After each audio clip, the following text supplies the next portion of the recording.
வணக்கம். மாலை முரசு செய்திகளை விரிவாக பார்ப்பதற்கு முன் தலைப்புச் செய்திகளை பார்க்கலாம். 2026-27 நிதியாண்டுக்கான இடைக்கால பட்ஜெட். தமிழக சட்டப்பேரவையில் இன்று காலை காகிதமில்லாத பட்ஜெட்டை தாக்கல் செய்கிறார் நிதியமைச்சர் தங்கம் தென்னரசு.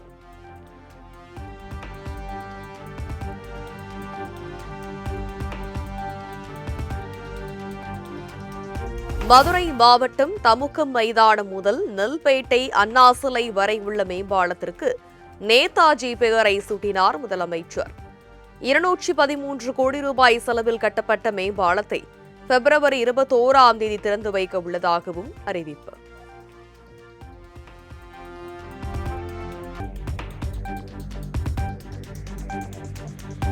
சென்னையில் டெங்கு காய்ச்சல் பரவலை தடுக்க அரசு தேவையான நடவடிக்கை எடுக்க வேண்டும். எதிர்க்கட்சித் தலைவர் எடப்பாடி பழனிசாமி வலியுறுத்தல்.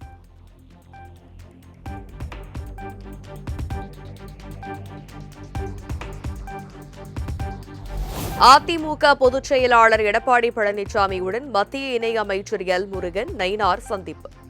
சென்னை பசுமை வழிச்சாலையில் உள்ள எடப்பாடி பழனிசாமியின் இல்லத்தில் சந்தித்து ஆலோசனை.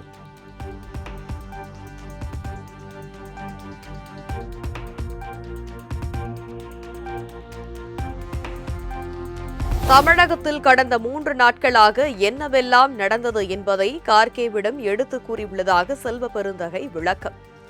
அகில இந்திய காங்கிரஸ் கமிட்டி உரிய முடிவை எடுக்கும் எனவும் பேட்டி. நாட்களாக தமிழ்நாடு காங்கிரஸ் கமிட்டியில் தமிழ்நாட்டில் தேர்தல் தொடர்பாக கூட்டணி தொடர்பாக சில சர்ச்சைகள் வந்திருக்கின்றன. அந்த சர்ச்சைகள் ஏன் ஏற்பட்டது, எதற்காக ஏற்பட்டது என்பதை நான் அகில இந்திய காங்கிரஸ் தலைவரிடம் என்ன நடந்தது என்ற விவரத்தை நான் தெரிவித்திருக்கிறேன். அது எல்லாம் அவருக்கு தெரியும், எல்லாருக்குமே தெரியுது, அவருக்கு வந்திருக்கு, எல்லாம் வந்திருக்கு, அவர் பார்த்துக்கிறேன்னு சொல்லி.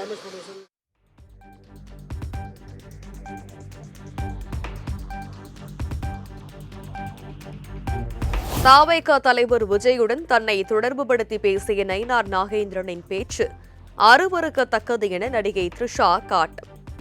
உயர் பதவியில் உள்ள ஒருவரிடம் இருந்து இத்தகைய மோசமான கருத்தை எதிர்பார்க்கவில்லை எனவும் வேதனை.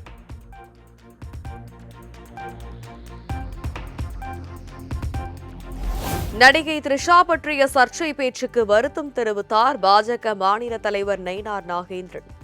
வாய் தவறி அந்த வார்த்தை வந்துவிட்டதாக விளக்கம். என்னுடைய அரசியல் வாழ்க்கையை பொறுத்த மட்டிலும் எந்த ஒரு தனிநபர் விமர்சனத்தை நான் அனுமதிப்பதில்லை, நானும் பேசியதில்லை. அன்றைக்கு தவறி வந்த ஒரு வார்த்தை உண்மையிலே யாரேனும் இதில் வருத்தப்படுவதானால் என்னுடைய வருத்தத்தை நான் மனப்பூர்வமாக நான் தெரிவித்தேன்.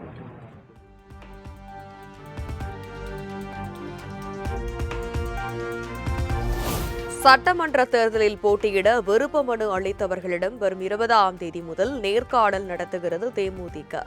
வரும் 22 வரை நேர்காணல் நடைபெறும் என அறிவிப்பு.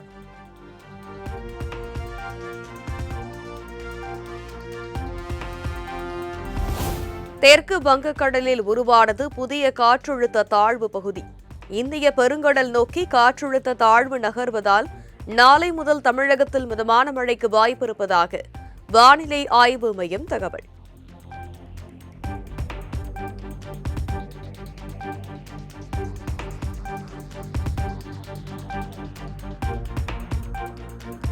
திருத்தணி அருகே அரசு தொடக்கப் பள்ளியில் காலை உணவருந்திய மாணவர்கள் 25க்கும் மேற்பட்டோர் வயிற்றுவலி மற்றும் வாந்தியால் கடும் அவதி.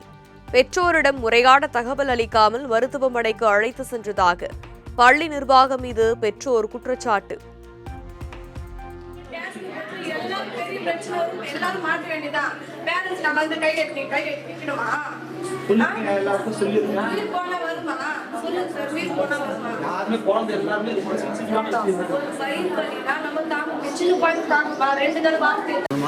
சாப்பாடு எல்லாம் வேக வச்சு போட்டதானே.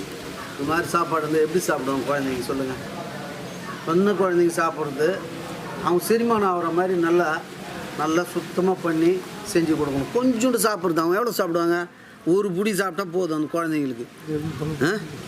பாருங்க பாருங்க இந்த காய் வெந்து இருக்குத பாருங்க.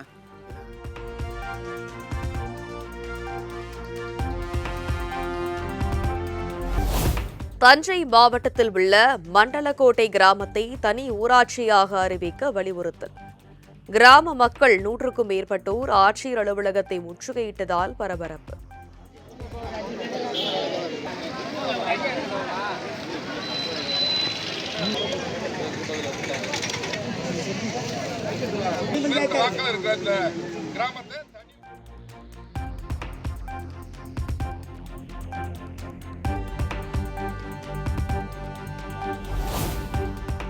ராணிப்பேட்டை மாவட்டம் முத்துக்கடை பேருந்து நிலையம் அருகே அங்கன்வாடி ஊழியர்கள் தர்ணா போராட்டம். பணி நிரந்தரம் உள்ளிட்ட கோரிக்கைகளை வலியுறுத்தி அரசுக்கு எதிராக முழக்கம்.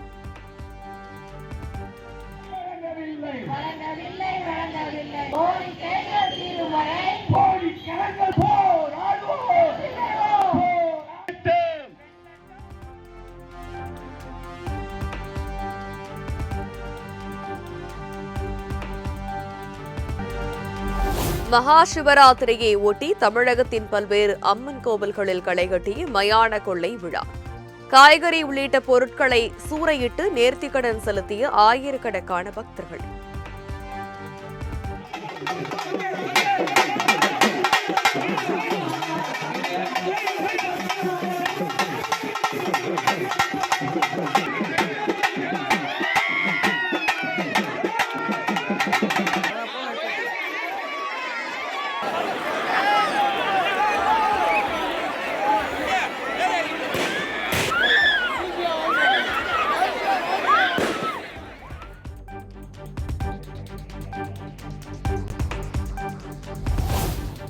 சிபிஎஸ்இ 10 மற்றும் 12ஆம் வகுப்பு பொதுத் தேர்வுகள் இன்று தொடக்கம்.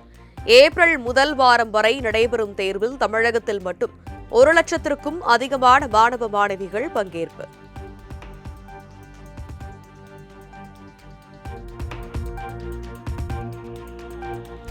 தலைநகர் டெல்லியில் AI தொழில்நுட்பம் குறித்த சர்வதேச உச்சி மாநாட்டை தொடங்கி வைத்தார் பிரதமர் மோடி.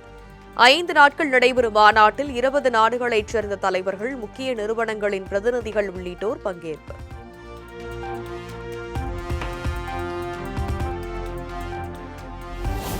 தொழில்துறையை மேம்படுத்தும் வகையில் கிரியேட் இன் இந்தியா எனும் திட்டம் விரைவில் தொடங்கப்படும். டெல்லி AI உச்சி மாநாட்டில் தகவல் தொழில்நுட்பத்துறை அமைச்சர் அஸ்வினி வைஷ்ணவ் தகவல்.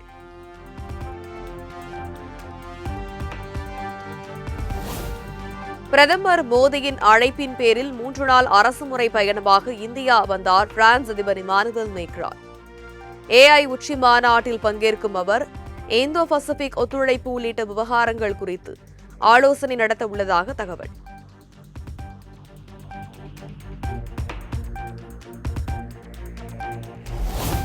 மாநில மற்றும் யூனியன் பிரதேச கூட்டுறவுத்துறை அமைச்சர்களுடன் உள்துறை அமைச்சர் அமித் ஷா இன்று ஆலோசனை.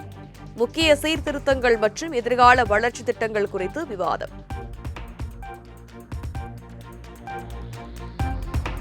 அமெரிக்காவுடனான இடைக்கால வர்த்தக ஒப்பந்தம் குறித்த விதிமுறைகளை இறுதி செய்யும் விவகாரம். இந்திய குழு அடுத்த வாரம் அமெரிக்கா செல்ல உள்ளதாக மத்திய வர்த்தகத்துறை செயலாளர் ராஜேஷ் அகர்வால் தகவல்.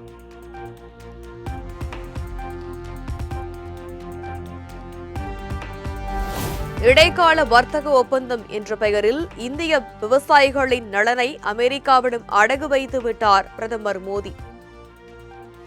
நாட்டின் எரிசக்தி மற்றும் பொருளாதார சுயசார்பு நிலையை விட்டுக் கொடுத்து விட்டதாகவும் காங்கிரஸ் கட்சி கடும் விமர்சனம்.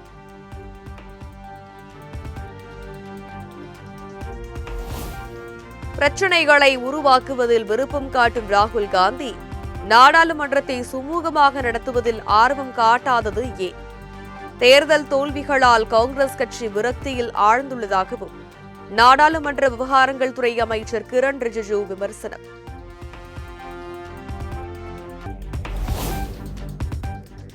செய்யறிவு நிறுவனமான ChatGPT-யை இந்தியாவில் பயன்படுத்துவோர் எண்ணிக்கை நாளுக்கு நாள் அதிகரிப்பு. பிப்ரவரி மாத நிலவரப்படி வாரத்திற்கு 10 கோடி பேர் ஓபன் AI-ஐ பயன்படுத்துவதாக அந்நிறுவனம் தகவல்.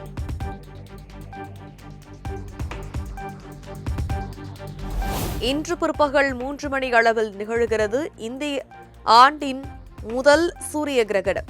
இந்தியாவில் கிரகணத்தை காண முடியாது என்றும் தென்னாப்பிரிக்கா, ஜிம்பாப்வே, நமீபியா உள்ளிட்ட நாடுகளில் பார்க்க முடியும் என்றும் தகவல்.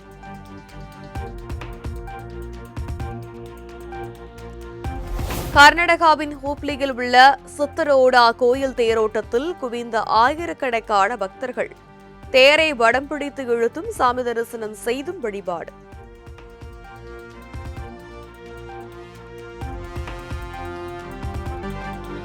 பெஞ்சமின் நெட்டன்யாகு அழைப்பின் பேரில் பிப்ரவரி 25 மற்றும் 26ஆம் தேதிகளில் இஸ்ரேல் செல்கிறார் பிரதமர் மோடி.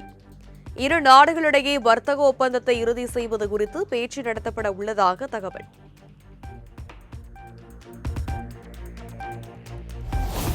வங்கதேசத்தின் புதிய பிரதமராக இன்று பதவியேற்கிறார் பிஎன்பி கட்சி தலைவரும் முன்னாள் பிரதமர் கலிதா ஜியாவின் மகனுமான தாரிக் ரஹ்மான். அண்மையில் நடைபெற்ற நாடாளுமன்ற தேர்தலில் மகத்தான வெற்றி பெற்றதை அடுத்து பிற்பகலில் புதிய அமைச்சரவை பதவியேற்பு.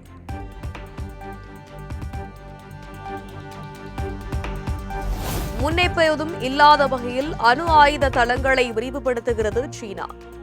சிச்சுவான் மாகாணம் உள்ளிட்ட இடங்களில் பதுங்கு குழிகள் மற்றும் புளூட்டோனியம் தயாரிப்பு நிலையங்கள் குறித்த புகைப்படங்கள் வெளியீடு.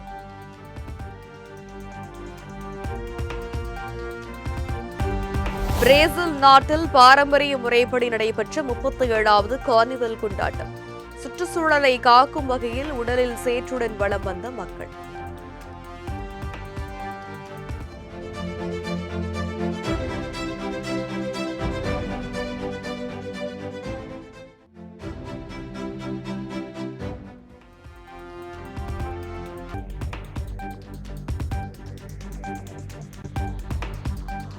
உலகம் முழுவதும் புத்தாண்டு கொண்டாட்டத்தை வரவேற்க தயாரான சீனர்கள். கனடா, துபாய் என பல்வேறு நாடுகளிலும் வண்ண விளக்கொளியில் ஜொலித்த கட்டிடங்கள், கடை வீதிகளில் அலைமோதிய மக்கள் கூட்டம்.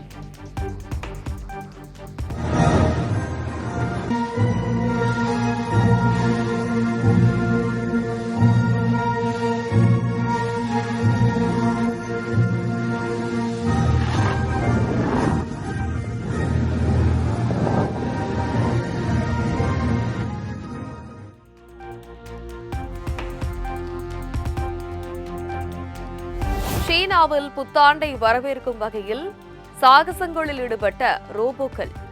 உங்களுக்கு நாங்கள் சற்றும் சளைத்தவர்கள் அல்ல என்பது போல் தற்காப்பு கலைகளில் பிரமிக்க வைத்த காட்சிகள் வைரல்.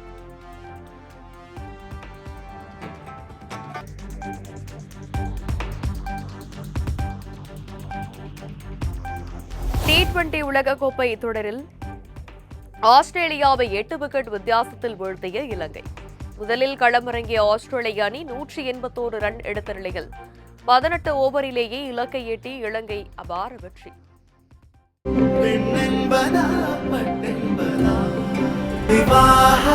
மணப்பெண்ணின் பிரத்யேகமான திருமணம் விவாஹா தி சென்னை சில்க்ஸ்.